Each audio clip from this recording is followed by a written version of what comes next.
My name is George Walker, and this is how everything changed. I grew up in a small town just outside of St. Louis, Missouri. I'm 25 now, but for most of my life, I lived in the shadow of someone else. My older brother, Gavin. People always said we were like night and day. He was wild, magnetic, fearless. I was the quiet one, always watching, always wondering what was going on behind his reckless smile. Our parents ran a little diner, so we didn't have much. But what we had was held together with love and just enough struggle to keep us grounded. Or so I thought. Back then, I believed our family was solid, that nothing could shake us. But man, I was wrong. When I was 17, Gavin got arrested. He was 21, and I still remember the night. Sirens, my mom screaming, my dad frozen with his hands over his mouth like he'd seen a ghost. They said Gavin robbed a gas station at gunpoint. Thing is, we never owned a gun. I asked him once during a visit, through the glass, with that awkward phone between us. I whispered, "Did you really do it?" He just stared at me and said, "Sometimes what you see ain't the truth, even if it looks like it." I didn't understand what he meant, and honestly, part of me didn't want to. I was ashamed. Kids at school called me Felon's little bro. Teachers looked at me differently. Even my girlfriend's parents told her to stay away from me. The silence in our house was worse than the noise.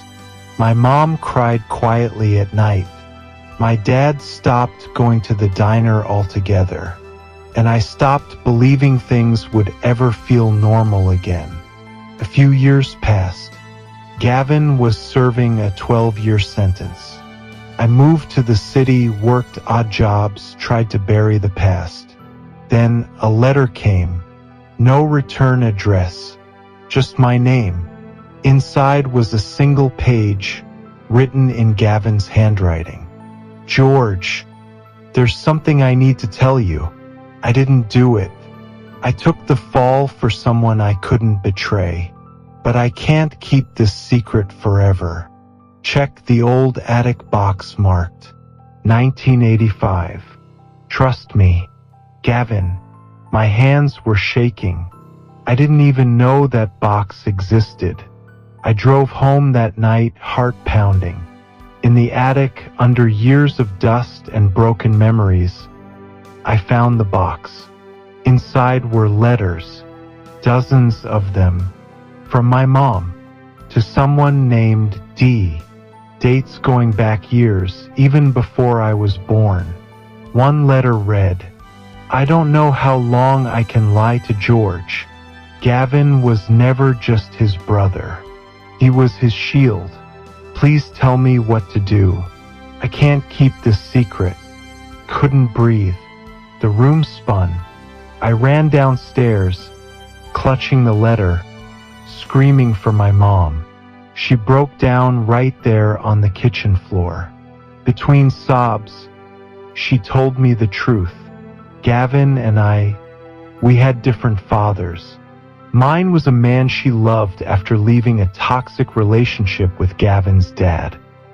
A man involved in crime, drugs, and everything she wanted to escape.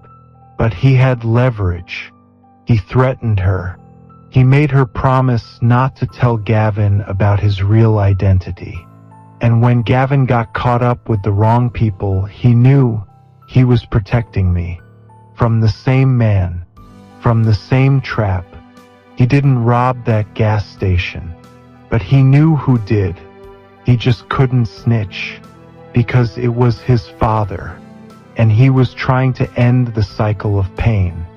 He gave up his life, so you could have yours, my mom whispered. I visit Gavin every month now.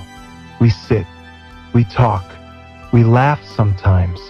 He doesn't ask for pity. He doesn't blame anyone. He just asks how I'm doing, how life is. And every time I see him, I think of what he gave up. Not just his freedom, but his future, so I could have mine. I started writing him back, long letters, just like he used to write me. And one day, I ended a letter with this: "You were always more than my brother. You were the wall that took the hit so I wouldn't have to." If you're hearing this and you've ever felt abandoned, misunderstood, or broken, just know this: sometimes love doesn't look like hugs and birthday cards. Sometimes it looks like silence, sacrifice, and secrets buried in old attic boxes.